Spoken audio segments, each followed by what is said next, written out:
Assalamualaikum warahmatullahi wabarakatuh. Saya Almakfirah Huntua dari kelas Akuntansi semester 4. Di video kali ini saya akan menjelaskan materi tentang abnormal return. Nah, sebelumnya apa sih yang dimaksud dengan return? Nah, jadi return merupakan imbalan yang diperoleh dari investasi. Nah, semakin besar return yang dihasilkan oleh suatu investasi, maka akan semakin besar pula daya tarik investasi tersebut bagi investor. Walaupun tetap memperhitungkan faktor risiko yang melekat pada investasi tersebut.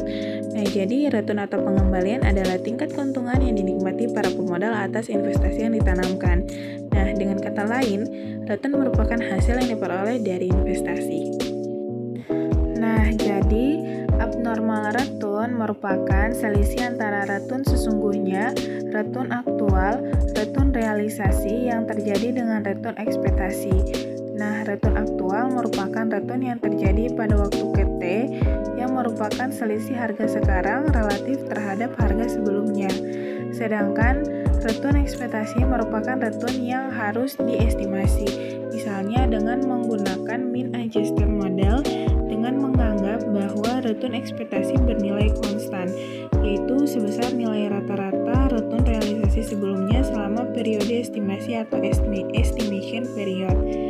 Nah, periode estimasi atau estimation period umumnya merupakan periode sebelum periode peristiwa. Nah, periode peristiwa atau event period disebut juga dengan periode pengamatan atau jendela peristiwa atau event window. Nah, dengan demikian, abnormal return dapat dirumuskan sebagai berikut, yakni ARTNI, T sama dengan ARI, T dikurangi dengan ERI, T. Nah, ARTNI, T di sini yaitu abnormal return sekuritas pada waktu T, ARI, T di sini yaitu aktual return sekuritas pada waktu T, dan ERI, T yaitu expected return sekuritas pada waktu T. Nah, jadi aktual return merupakan return yang terjadi pada waktu T.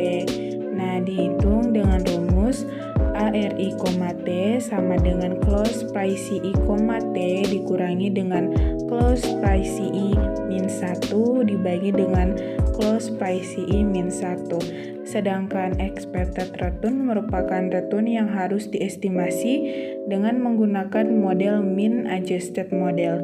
Nah, model ini beranggapan bahwa expected return bernilai tetap sama dengan rata-rata aktual return sebelumnya selama periode estimasi dengan rumus sebagai berikut yang tertera pada gambar ini.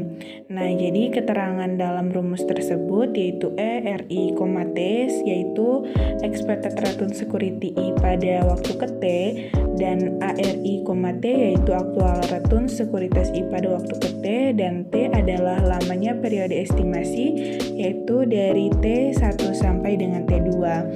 Selanjutnya, periode estimasi merupakan periode sebelum periode terjadinya suatu peristiwa. Nah, periode peristiwa atau event period atau jendela peristiwa atau event window lebih jelasnya digambarkan pada gambar yang tertera pada video ini.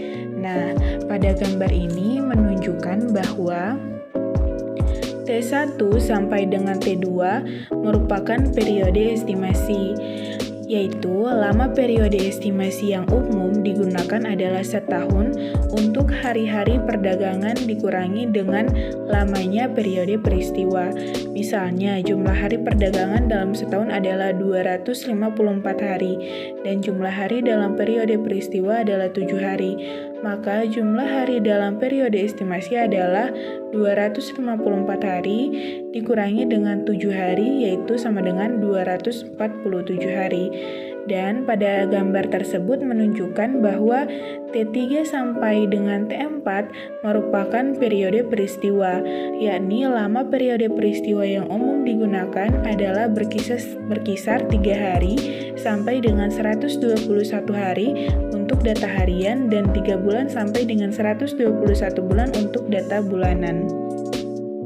Nah, berikut ini terdapat gambar contoh penentuan periode estimasi dan periode peristiwa. Nah, pada gambar ini tampak bahwa periode estimasi selama 247 hari, sementara itu hari ke-0 merupakan tanggal terjadinya peristiwa. periode peristiwa selama 7 hari, yaitu 1 hari saat terjadinya peristiwa, 3 hari sebelum terjadinya peristiwa, dan 3 hari setelah terjadinya peristiwa. Oleh karena itu, periode peristiwa sebagai periode pengamatan merupakan periode yang akan dihitung nilai abnormal retunnya. Dalam contoh di atas, abnormal retun akan dihitung pada hari min 3, min 2, dan min 1, atau untuk mengetahui ada tidaknya kebocoran informasi. Hari ke-0 yaitu reaksi pasar pada tanggal terjadinya peristiwa, dan hari plus 1, plus 2, dan plus 3 untuk mengetahui kecepatan reaksi pasarnya. Lamanya periode peristiwa tergantung dari jenis peristiwanya, yaitu jika peristiwanya merupakan peristiwa yang nilai ekonomisnya dapat ditentukan oleh investor, atau misalnya pengumuman laba dan pengumuman dividen.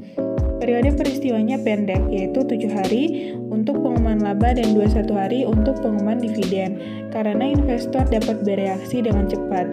Dan jika peristiwa yang nilai ekonomisnya sulit ditentukan oleh investor, atau misalnya merger dan akuisisi, periode peristiwanya lama, yaitu 71 hari, karena investor membutuhkan waktu relatif lama untuk bereaksi.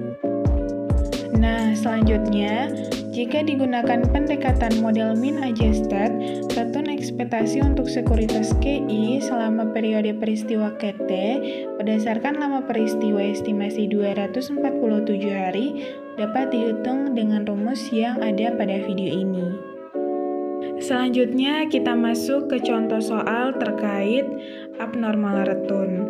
Nah, di sini telah terdapat data saham PT ABC. Pada tabel ini terdapat periode peristiwa, closed price, dan aktual retun.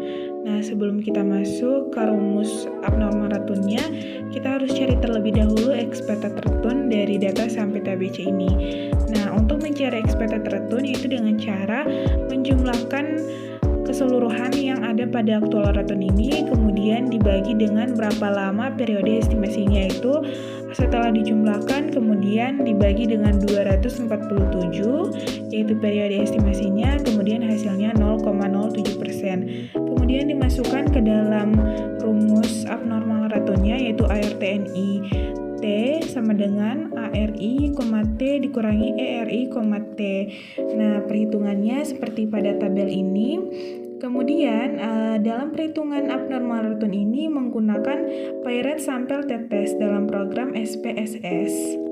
Nah, di sini telah terdapat hasil dengan menggunakan Pay-Rate Sample Statistik, Pay-Rate Sample Correlation, dan Pay-Rate Sample Test. Nah, dari hasil ini tampak bahwa probability value Pay-Rate Sample Test sebesar 0,04 lebih kecil alpha 0,05. Nah, ini menunjukkan bahwa ada perbedaan secara nyata atas abnormal return sebelum dan setelah terjadinya peristiwa tersebut, dan adanya reaksi pasar di sekitar tanggal terjadinya peristiwa. Dengan begitu menunjukkan bahwa peristiwa tersebut mengandung informasi. Pasar juga bereaksi lambat untuk menyerap informasi tersebut karena ditunjukkan dengan masih ada abnormal return sampai hari ke plus 3, dan ini mengindikasikan bahwa pasar belum efisien, jadi bentuk setengah kuat secara informasi. Nah, sekian penjelasan saya terkait materi abnormal return. Semoga video ini dapat bermanfaat untuk kalian semua. Semoga penjelasan saya jelas dan dapat dimengerti. Lebih dan kurangnya saya mohon maaf. Wabillahi taufiq wal hidayah. Wassalamualaikum warahmatullahi wabarakatuh. Terima kasih.